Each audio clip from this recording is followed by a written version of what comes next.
तफावत किती तेवढी दाखवायची आहे ना फक्त आपल्याला तफावत फक्त दाखवायची हो हो पर्सेंटेज नका सांगू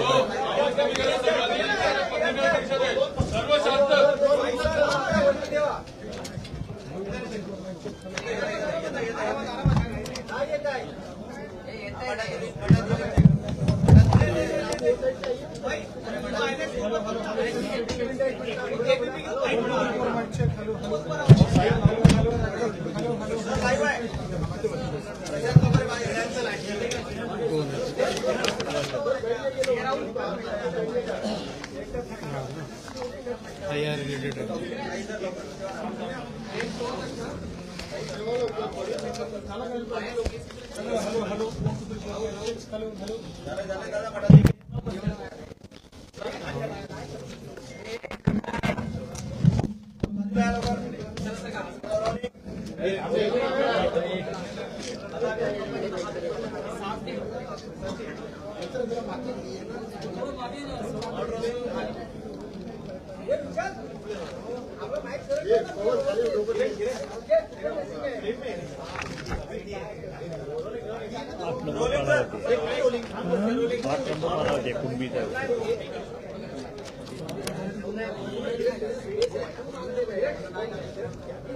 जयश्री पाटील ठीक आहे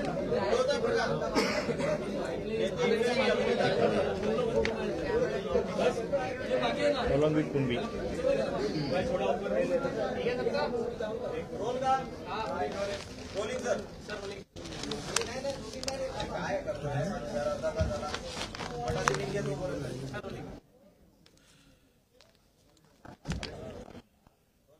आता जर बाकीचे शांत राहिले आज आम्ही सगळे ओबीसी नेते महाराष्ट्रातले जे आहेत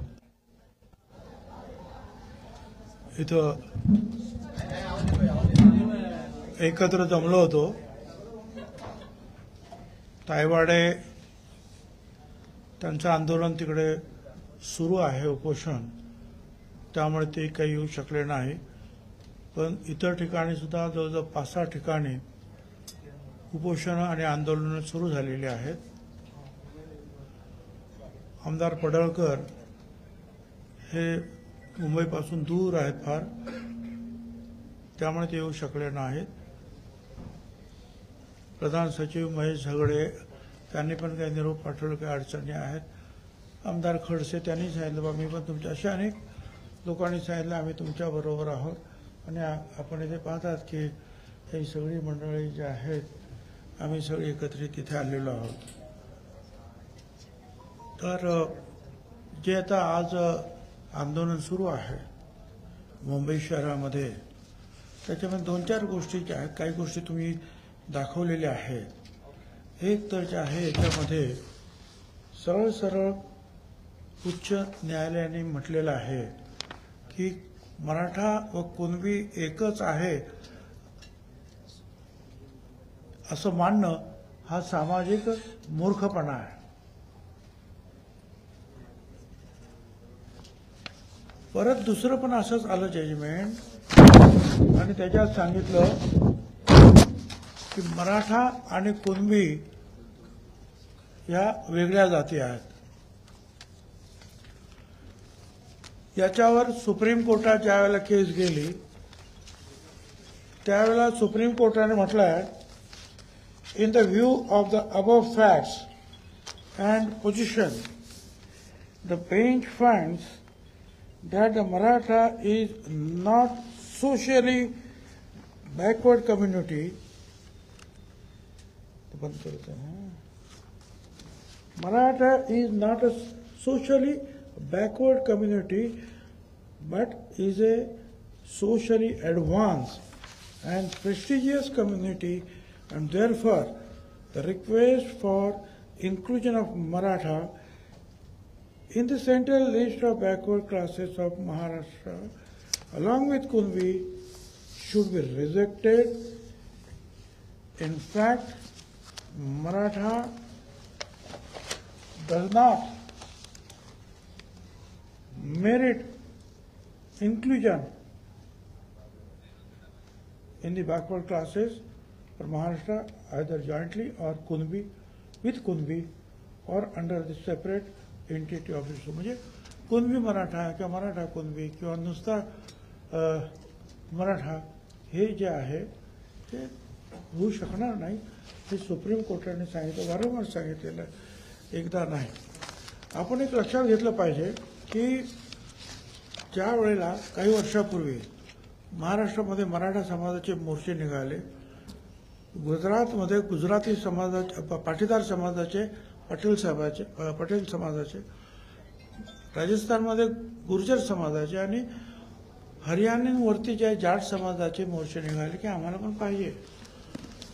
मग अशा वेळेला हा EWSचा जो आहे त्याचा हा एक पर्याय जो आहे पुढे आला आणि त्याच्यामध्ये जे आहे हे जे statement of objects and reasons central government जो ॲक्ट बनवला त्याच्यामध्ये त्याने असं म्हटलेलं आहे, वाचूनच दाखवतो. However economically weaker section of citizens were not eligible for the benefit of reservation with a view to fulfill the mandate of Articles 46 and to ensure that the economically weaker sections of citizens to get a fair chance of receiving higher education and participation in employment in the services of the state, it has been decided to amend the Constitution of India. हे त्यांनी चक्क लिहिलेलं आहे की ज्यांना दलित वर्गात, आदिवासी वर्गात, ओबीसी वर्गात जे बसत नाही परंतु आर्थिकदृष्ट्या मागास आहेत, शैक्षणिकदृष्ट्या मागास आहेत, पण ते सामाजिकदृष्ट्या मागास नाही. हे जे रिझर्वेशन आहे 50% आतलं, हे सामाजिक दृष्ट्या मागास असलेल्या लोकांचं आहे. 50% आपण जे म्हणतो ना ते सामाजिक, आर्थिक आणि शैक्षणिक आलंच, पण सामाजिक दृष्ट्या सुद्धा. पण असे काही समाज आहेत, गरीब आहेत, अशिक्षित आहेत, पण सामाजिक दृष्ट्या मागास नाहीत. त्याच्यासाठी हा EWS जे आहे त्यांनी काढलेला आहे आणि त्याच्यामध्ये त्यांच्या स्टेटमेंट ऑफ ऑब्जेक्शन रिझन्समध्ये जे आहे ना पूर्णपणे ते त्यांनी ते म्हटलेलं आहे. आता इथे सुद्धा जे आहे त्याप्रमाणे हे EWS जेव्हा लागू झालं त्यावेळेला जे 10% त्याच्यामध्ये 10मध्ये 8 केवळ मराठा समाजाचे उमेदवार त्यांनी फायदा घेतला असं महाराष्ट्र सरकारनं जाहीर केलं. माझ्याकडे ते कागद आहे. म्हणजे 10%मध्ये सुद्धा 8 मराठा समाजाचे फक्त आलेले आहेत. आणि मग हे जर सगळं जे आहे हे जे EWS आल्यानंतर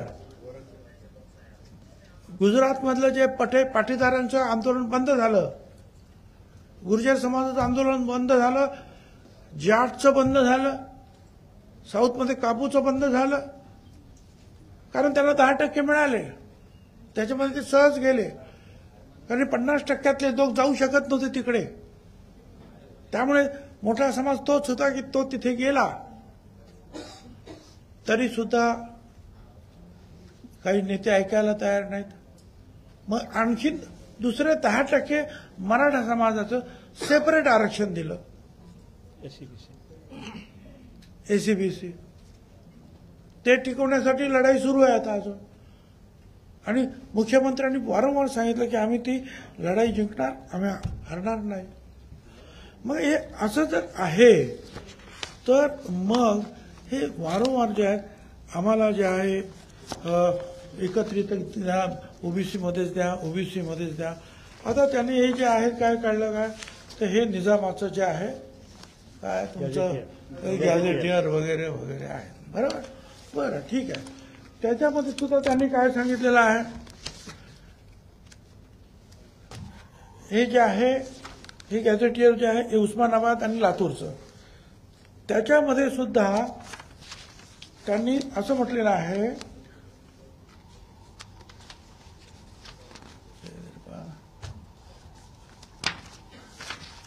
कुणबी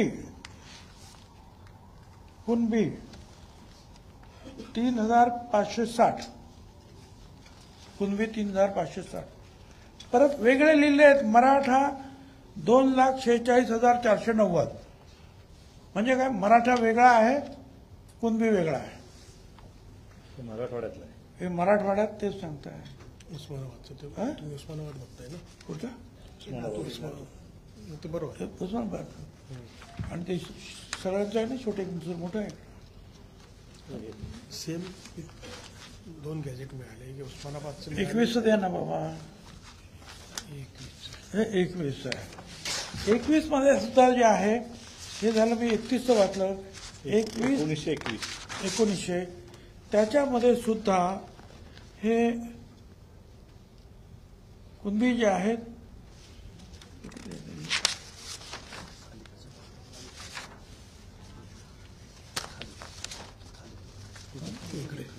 हा कुणबी याच्यात लिहिलेले आहेत 34,324. मराठा आणि मराठा लिहिलेले आहेत 14,97,200. हे संपूर्ण मराठवाड्याचं आहे. हैदराबाद संस्थान म्हणजे मराठवाडा निजामचं. आता याचा अर्थ काय झाला? याचा अर्थ असा झाला की 1,24,71,000 टोटल निजामाची संख्या. 1,24,71,000 ही टोटल लोकसंख्या. आणि त्याच्यामध्ये 34,000 कुणबी. 34,000 कुणबी.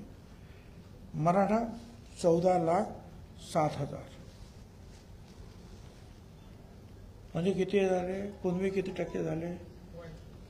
0.3%.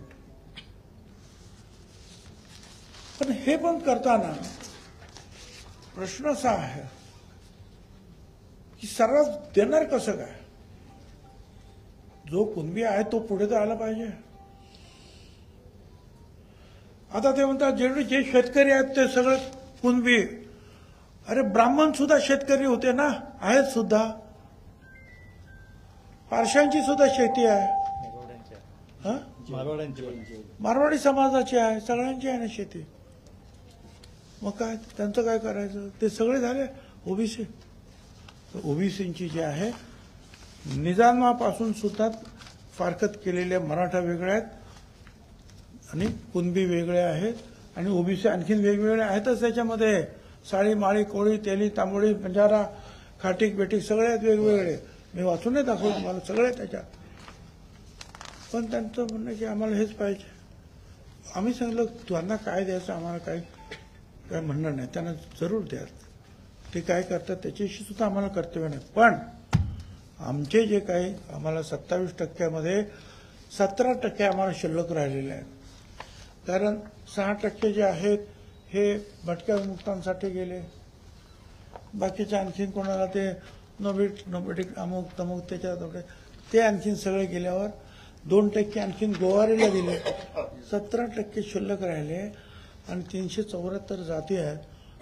तुम्ही आमच्यामध्ये त्यांना टाकू नका, एवढी आमची विनंती. आम्ही आज मुख्यमंत्र्यांना मी स्वतः भेटलो. तिथे दोन्ही उपमुख्यमंत्री होते. त्यांना सुद्धा हायकोर्टाचे जजमेंट्स, त्यांना सुद्धा सुप्रीम कोर्टाचे जजमेंट्स, हे तुमचं जे काय गॅझेटियर्स न्यामकन तमकन सगळं दप्तर दाखवलं.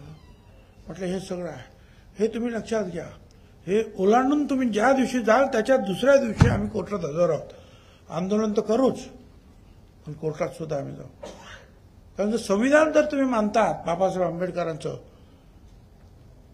तर हे सगळे संविधानातून निर्माण झालेले जे आहेत ना कागदपत्र आहेत, ते आपलं मान्य करावं लागतील. त्याप्रमाणे तुम्हाला काय ते करायचं ते करा. बाकी आता ते जे काय करतात तुम्ही कोर्टात काय करा ते काय करा, आम्हाला काही कर्तव्य नाही. आणि आज आम्ही आमच्या सगळ्या लोकांना सांगितलं की आपण ते आणि सरकार पाहून घेईल काय करायचं ते. आपण आता तयारीला लागायचं. अनेक ठिकाणी उपोषण सुरू केलं, अनेक ठिकाणी उपोषण सुरू करायचंच आहे. तहसीलदारापासून तर कलेक्टरपर्यंत सगळीकडे जे आहेत मोर्चा काढून एकच महत्वाचं वाक्य तिथं पाहिजे, आमच्या ओबीसीच्या वाट्यामध्ये दुसरे वाटेकरी नकोत. 200-250 फक्त होते, ते 374 झाले आमचे. ते साहेब म्हणतात 17 जाती तुम्ही नवीन घेतल्या. कुठल्या 17 जाती घेतल्या? अहो ते कुठला समाज? ओबीसी अंतर्गत पोट जाती हे पोट जाती होत्या बरं का. लिंगायत समाजाच्या पोट जाती होत्या. हं?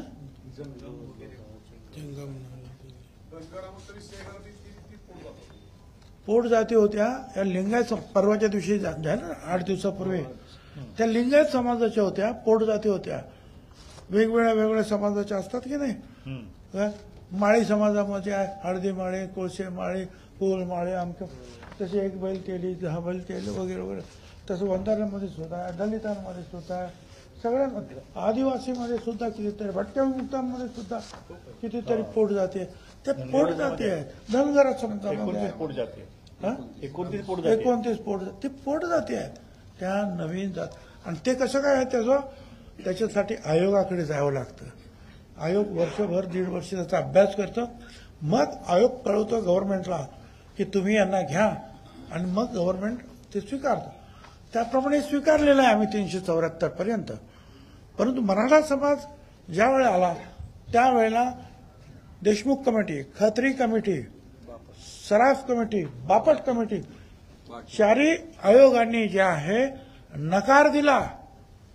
चारही आयोगाने, परत हायकोर्टाने नकार दिला, परत सुप्रीम कोर्टाने नकार दिला. आता आणि तुम्हाला हेही सांगतो, ही जे मंडळी म्हणतात मुख्यमंत्र्याच्या हातात हे नाही, मग ते शरद पवार असतील नाही तर फडणवीस असतील, कुणीही अशी जात ओबीसी मध्ये, एससी मध्ये, एसटी मध्ये टाकू शकत नाही. ते शरद पवारांनी जे मंडल आयोगाने सांगितलं, भारत सरकारने मान्य, त्याचं फक्त इम्प्लिमेंटेशन केलं आहे. त्यांना अधिकारच नव्हता कोणाला काढायचा आणि कोणाला घ्यायचा. कारण ते आयोगाच्या थ्रू तुम्ही यायला पाहिजे. आयोगाने मान्य केलं तर आयोग तुम्हाला मान्यच करत नाही.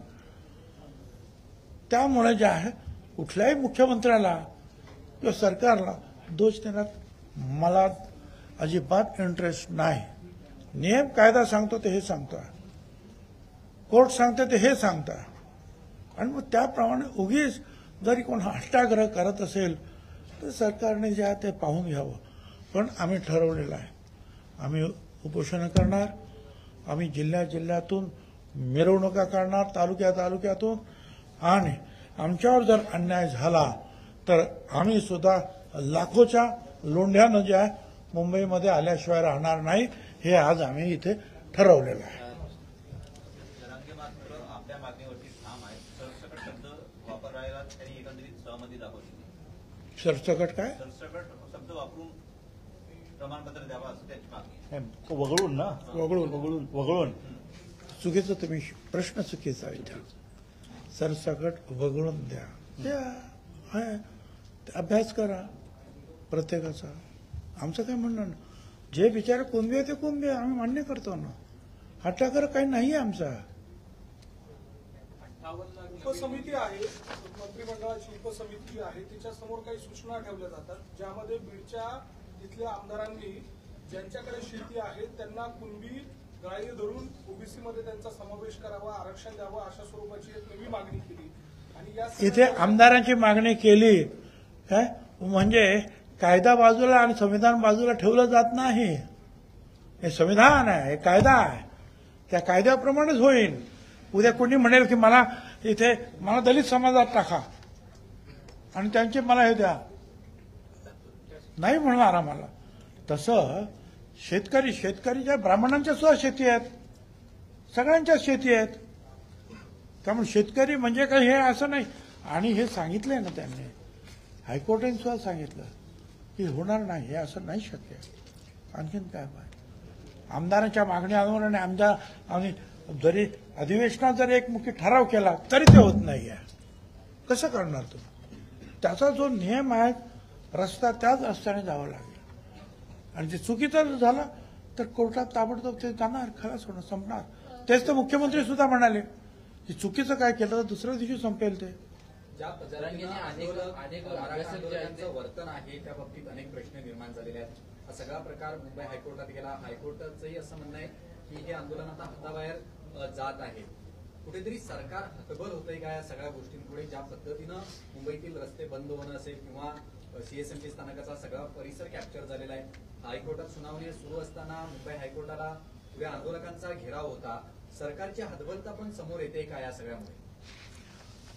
असं की आंदोलन करायला लोकशाहीमध्ये कोणी बंधन घालू शकत नाही, पण ते शांततेनं लोकशाही मार्गाने ते व्हायला पाहिजे.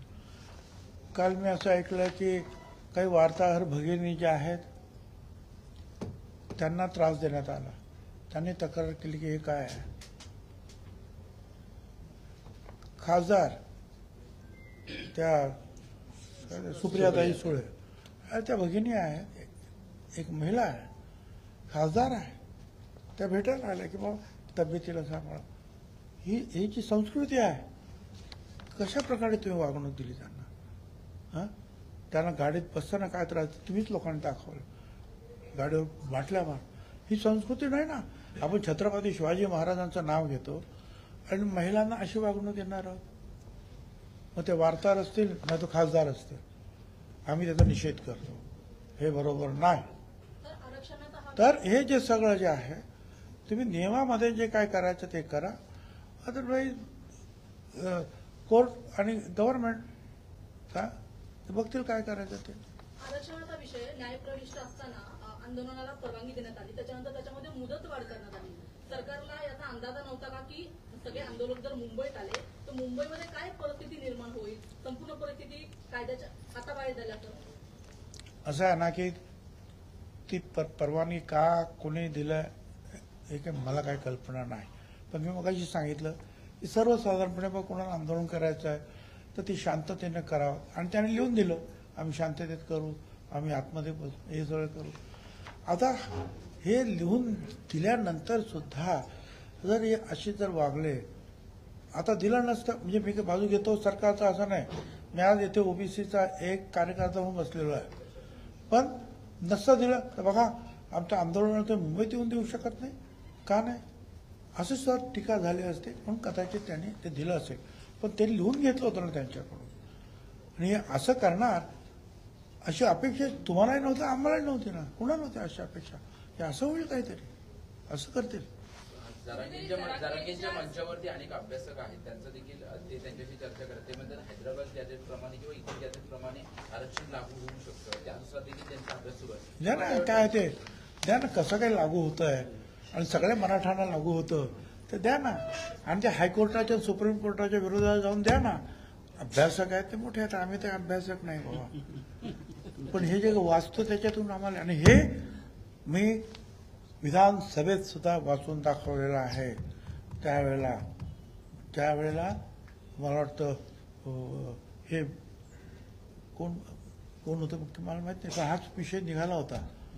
त्यावेळेला मी विधानसभेत सगळं वाचून दाखवलेलं आहे. त्यावेळेला मला विचारत होतं ना, मग तुम्ही राजीनामा द्या, मंत्रिपदाचा राजीनामा. हां, ते एकनाथराव शिंदे मुख्यमंत्री होते त्यावेळेची गोष्ट. त्यावेळेला मी बोललो ना, हे सगळं दाखवलं. जरांगेंनी अजून एक मुद्दा काढलाय, तो म्हणजे सातारा गॅझेटचा त्यांनी विषय काढलेला आहे. सातारा गॅझेटमुळे पश्चिम महाराष्ट्रातील जो मराठा आहे तो कुणबीमध्ये येईल असं त्यांचं म्हणणं आहे. त्यासाठी सुद्धा सरकारनं वेळ घेतला पाहिजे असं एक नवी मागणी आता पुढे आलेली आहे. अरे सगळेच गॅझेटियर्स आहेत काय, बॉम्बे गॅझेटियर सुद्धा आहे, सातारा आहे, याहून आहेत, तेव्हा आहे, सगळ्या देशाचे गॅझेटियर्स आहेत. आणि मग त्याच्यामध्ये कोणतरी कुणबी असणारच आहे, मराठा असणारच आहे, तर त्यांना सगळ्यांनाच लागू करा. त्यांच्या एवढा अभ्यास काय आमच्याकडे नाही बाबा. असं काय याच्यात जरांगेच्या मंचावरती सगळे राजकीय नेते येत आहेत, परंतु एकीकडे एकनाथ शिंदे असतील किंवा अजित पवार असतील यांच्यावरती जरांगे थेट टीका न करता फक्त फडणवीसांना मुख्यमंत्री म्हणून टार्गेट केलं जात आहे आणि कुठेतरी सामाजिक तेढ सुद्धा यातनं निर्माण होते.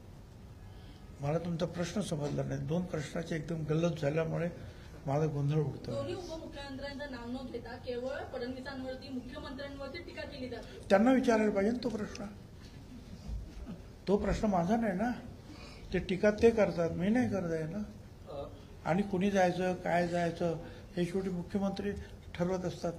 अगोदर जे काही शिंदे कमिटी नेमलेली आहे, शिंदे कमिटी नेमलेली आहे, त्यांचा काय अभ्यास. आणि ते सगळे जजेस आहेत ना, रिटायर्ड. आणि प्रधान सचिव आहे त्याच्याबरोबर. त्याच्यानंतर आहे ना ते स्टेप बाय स्टेप. साहेब, तुम्ही मुख्यमंत्री यांना भेटलात ज्यावेळेला हे सगळे पेपर्स दाखवले त्यावेळेला त्यांनी तुम्हाला नेमकं काय आश्वस्त केलं?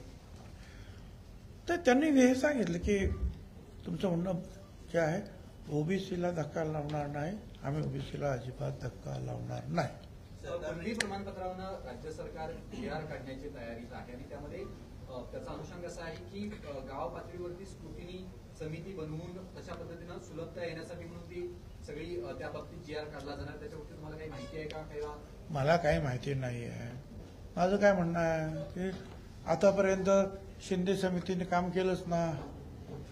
तिकडे गेले, तेलंगणाला गेले, इकडे गेले, तिकडे गेले, अभ्यास केलेला आहे. तसं काही आणखीन अभ्यास करायचा आणखीन करा. परंतु तुम्ही म्हणाल सर्रास मराठवाडा आणि सर्रास पश्चिम महाराष्ट्र आणि सर्रास मुंबई प्रांत, हे काही शक्य नाही.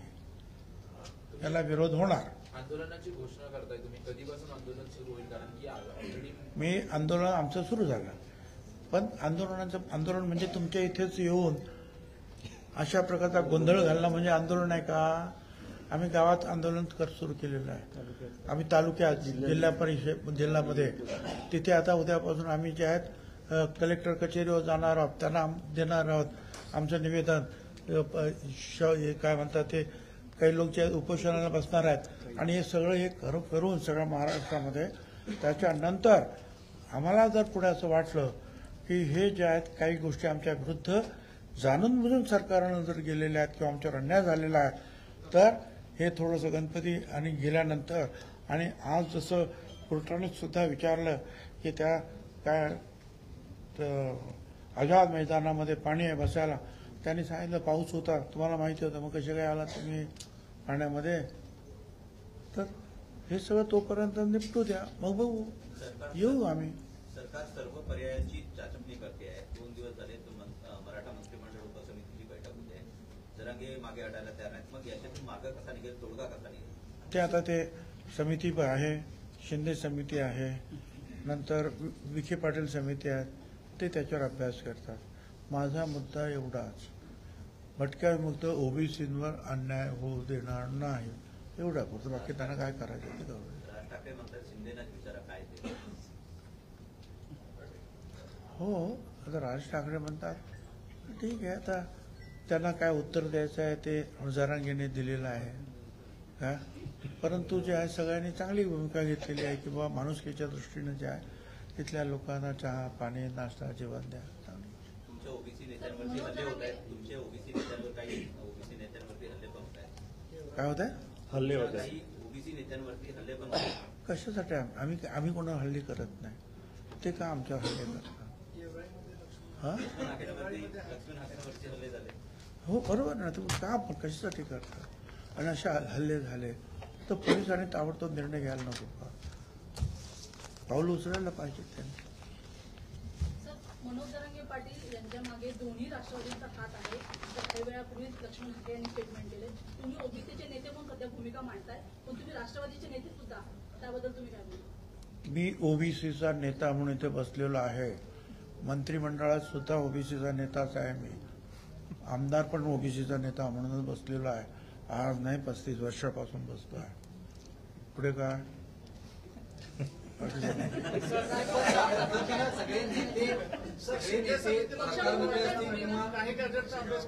असं आहे ना, ते जर तिकडे मराठा म्हणून जाऊ शकतात तर मी सुद्धा ओबीसी म्हणून जे आहे त्या गोरगरिबांसाठी लढू शकतो.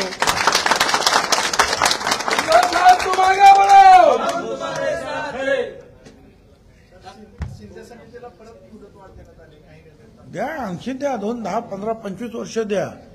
आमचं काहीच म्हणणं नाही हो. एक एक घर तपासा, द्या ना, कुठे निघतील ते द्या. आमचं काही म्हणणं नाही. आणि हे पण चेक करा म्हणावा, ज्यांनी खोटी सर्टिफिकेट घेतली त्यांची सर्टिफिकेट रद्द सुद्धा करा. ते पण करा म्हणा. सर, हिंदी में जानना चाहेंगे, आज जो है बैठक संपन्न हुई, यहाँ पे क्या निर्णय लिए गए इस पूरी बैठक में?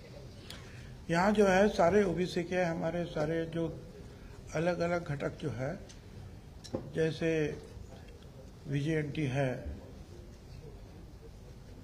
और 374 जो सारी जो है जनजाति है, सारे जनजाति है, घुमंतु है, ये है, वो है, सब कुछ है. तो ये सब जो है अलग अलग इन जो लोग मेरे यहाँ बैठे हैं, कई लोगों के अलग अलग जो है ओबीसी संस्था संगठन है और संता महात्मा फुले समता परिषद के हमारे सारे लोग, हम सारे यही जगह बैठे हैं और हमने जो विचार विमर्श किया कि आगे हम क्या करेंगे.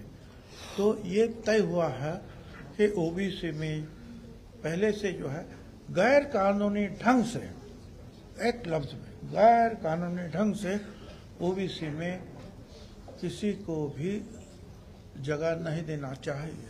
कदम कि जो कानून, जो हाईकोर्ट के जजमेंट्स है, सुप्रीम कोर्ट के जो निर्णय है, उनको देखा जाए, मंडल कमीशन को देखा जाए, कालेलकर कमीशन को देखा जाए. और 2 कमीशन जो निकले, मंडल और उन्होंने भी नकारा है कि ये जो रूलिंग कम्युनिटी है, मराठा कम्युनिटी, वो बैकवर्ड नहीं है. यही सुप्रीम कोर्ट ने कहा. यही 4 यहाँ जो आयोग बने उनका भी जजमेंट यही आया. तो इसके विपरीत जाकर अगर कुछ गलत, हाँ, जहाँ तक वो कहते हैं कि हैदराबाद गैजेटियर है ना, वो गैजेटियर, तो देख लो क्या है उसमें. उसमें भी कुनबी अलग दिखाया है, मराठा अलग दिखाया है, ओबीसी अलग अलग अलग अलग दिखाया है. तो देखो, और जिसके पास जरा भी कोई प्रूफ है कुनबी दे दो, मगर एक साथ सारे मराठवाड़ा, सारे पश्चिम महाराष्ट्र करोड़ों लोगों को कुनबी बनाया जाए, ओबीसी बनाया जाए, वो हम नहीं होने देंगे. हमने आज मुख्यमंत्री से भी मुलाकात की, उप मुख्यमंत्री, उनसे भी दरख्वास्त की कि ये नहीं होना चाहिए, हमारे ऊपर अन्याय न होगा. आप और किसको क्या देते हैं, हम इसके बीच में नहीं आना चाहते हैं. हमारे इसमें जो गैर कानूनी ढंग से जो है कोई अंदर नहीं आना चाहिए. ऐसे भी हम 250 से जब महाराष्ट्र में इम्प्लीमेंटेशन हुआ तब, अब 374 है. इसका मतलब इतने सारे लोगों को हमने लिया ना, मगर वो वाजिब था, कानूनी था. वो उसकी छानबीन करके फिर जब कहा गया आयोग ने कि इनको लेना चाहिए, हमने लिया. हमने विरोध नहीं किया. विरोध इनको किया है 4 आयोग और सुप्रीम कोर्ट, हाई कोर्ट ने. हम क्या करें. तो ये नहीं होना चाहिए. और दूसरी बात है कि भाई हम लोगों के ऊपर अन्याय ना हो, नहीं तो हमारे ओबीसी भी जो है अलग घटक जो है वो कोई अभी उपोषण कर रहा है, जो मोर्चे निकाल रहे हैं, और हम भी अभी उसी रास्ते पे जो है बिल्कुल शांति के साथ हम अपना विरोध जो है गवर्नमेंट और लोगों के सामने प्रदर्शित करेंगे. आज से हमने सबको बता दिया है कि सब लोग गांव में, तहसील में या जिले में आप जाइए और बस ओबीसी पर अन्याय ना हो, और बाकी जो भी लिखना है लिखो. जिनको उपोषण करना उपोषण करो, हड़ताल, भूख हड़ताल करना करो. और अगर कोई अन्याय गलती से भी हुआ तो फिर हम सब लोग एक होकर, हम भी जैसे वो आ सकते हैं हम भी आ सकते हैं. हम भी बड़े शांति के साथ रहेंगे, सब कानून नियमों का हम भी पालन करेंगे. सुप्रीम कोर्ट का आपने जिक्र किया, बॉम्बे हाई कोर्ट का जिक्र किया, समितियों का जिक्र किया, लेकिन लगातार देवेंद्र फडणवीस से वो आस लगा के बैठे हैं. तो मुख्यमंत्री का इस पूरे आरक्षण में क्या रोल? ये आरक्षण में किसी का भी रोल नहीं है. कोई मंत्री इंटरव्यू नहीं कर सकता है, कोई मुख्यमंत्री इंटरव्यू नहीं कर सकता है। आना है ओबीसी में आयोग है, आयोग के थ्रू वो छानबीन करेगा। फिलहाल जो है 17 छोटे छोटे जो उपजातियों को जो है हमारे मंत्रिमंडल ने हाँ बोल दिया। वो जो है कौन सी जात, लिंगायत समाज के जो है उपजाति जो छोटी छोटी छोटी कुल मिलके जो है 5-10 हजार भी नहीं होंगे, वो जो छूट गए थे वो आयोग में गए। आयोग ने कहा ये छूटे हुए हैं, इनको लोग मंत्रिमंडल में लिया है। तो ठीक है, हम ना कहा बोल रहे हैं भाई, मगर गलती से जो है अगर कोई पॉलिटिकल जो है कोई बलदंड है, कोई शक्तिशाली है, कोई पॉलिटिकल पावर, मसल पावर, मनी पावर, ये जाकर कुछ करना चाहते तो हम लोग भी अपनी जो आवाज जो है उठाएंगे। ये लड़ाई सिर्फ आरक्षण की नहीं तो राजनीतिक लड़ाई के तौर पर भी देखी जा रही है। 235 एमएलए की सरकार होते हुए इतना बड़ा आंदोलन मनोज जरांगे पाटिल ने खड़ा करके मुंबई को 3 दिन रोक के रखा है। सत्ता पक्ष के कई लोगों का उनको समर्थन। देखिए, सत्ता पार्टी का कोई उनको समर्थन नहीं है क्या, और मुंबई बंद करना क्या, वहाँ कुल मिलके तो जो 4-5-10 हजार लोग होंगे, और कितने हैं बताइए तो, आपने गिने हैं? पुलिस का रिपोर्ट है हमारे पास। और आप क्या अभी इतने भी जो लोग हैं वो अगर जाते हैं तो सीएसटी के सामने तो रास्ता बंद कर सकते हैं। तो और ज्यादा है 5-10 हजार 12 हजार कुछ होगी, कोई इधर हमको कोई लाख है कि 12 हजार हमको नहीं मालूम क्या। मगर जो है अब उन्होंने बोला कि भाई लोकशाही में जो है आंदोलन करना हक है, इसलिए सब उनको लिख लिया कि हम शांति से करेंगे, कोई नियमों को भंग नहीं करेंगे, ये है वो है। उसके बावजूद अगर वो कुछ कर रहे हैं तो अब जो है कोर्ट और सरकार देखेगी। लगातार ये प्रोटेस्ट एग्रेसिव होता हुआ नजर आ रहा है। आजाद मैदान छोड़ के सीएसटी परिसर में जो है प्रोटेस्टर जा रहे हैं, उसको आप किस तरह से देखते हैं? अब कोर्ट है ना, कोर्ट भी तो देख रहा है, सरकार भी देख रहा है, लॉ एंड ऑर्डर क्या पुलिस अपना काम करेगी।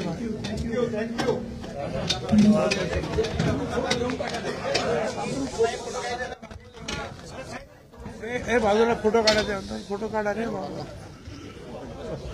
उभे राहू काय आम्ही? हा बाबा उभे राहा रे। पवन बोले तो हवा आने दो, काय